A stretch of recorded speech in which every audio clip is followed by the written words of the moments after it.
Hello everyone, how are you? In this video ఒక problem ఇచ్చాను చూడండి. దిస్ ఇస్ ఒక కాంపిటేటివ్ ఎగ్జామ్స్కి సంబంధించిన ప్రాబ్లం.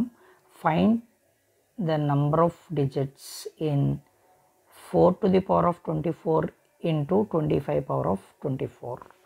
అంటే ఒకవేళ ఈ రెండు మల్టిప్లై చేస్తే వచ్చే నంబర్లో ఎన్ని డిజిట్స్ ఉంటాయో మనం ఫైండ్ అవుట్ చేయాలి. అంటే ఈ ప్రాబ్లం చూడడానికే కొంచెం డిఫరెంట్గా అనిపిస్తుంటుంది, చాలా ఎగ్జైటింగ్గా ఉంటుంది ప్రాబ్లం ఇది.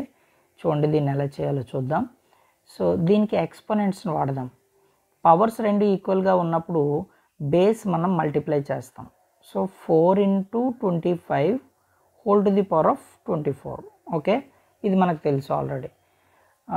నెక్స్ట్ ఈ రెండు మల్టిప్లై చేస్తే 4 × 25 వీ ఆల్ నో దట్ 100⁻24.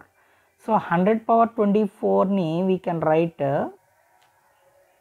ఎలా రాయొచ్చు, 10² అని రాయొచ్చు కదా, బికాజ్ 100ని 10² అని రాయొచ్చు. అగైన్ ఇది ఎలా ఉంది, a⁻m ×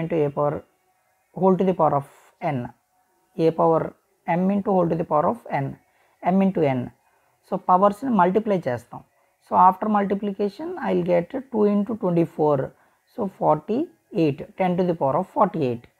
రైట్, మరి 10⁻48 అన్నప్పుడు మనకి దీంట్లో ఎన్ని డిజిట్స్ ఉంటాయో మనం చెప్పవచ్చు. సో ఫర్ ఎగ్జాంపుల్ 10⁻1 అనుకోండి.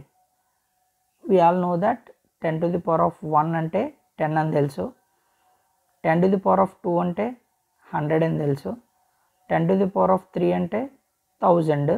ఇప్పుడు దీన్ని అబ్జర్వ్ చేయండి. 10⁻1 పవర్ 1 అయినప్పుడు 2 డిజిట్స్ ఉన్నాయి, పవర్ 2 అయినప్పుడు 3 డిజిట్స్ ఉన్నాయి, పవర్ 3 అయినప్పుడు 4 డిజిట్స్ ఉన్నాయి. అంటే పవర్ కంటే ఒక డిజిట్ ఎక్కువ ఉంది.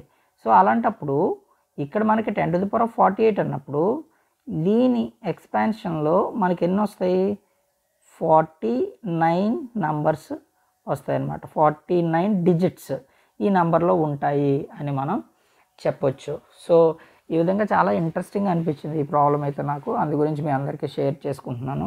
సో ఇలాంటి మంచి మంచి ప్రాబ్లమ్స్ని మీరు చూడాలి అంటే మన ఛానల్ని సబ్స్క్రైబ్ చేయండి. అలాగే లైక్స్ కూడా మర్చిపోకండి, లైక్ చేయడం, సబ్స్క్రైబ్ చేయడం, ఫ్రెండ్స్కి ఎవరికైనా షేర్ చేయడం మర్చిపోకండి. Thank you very much.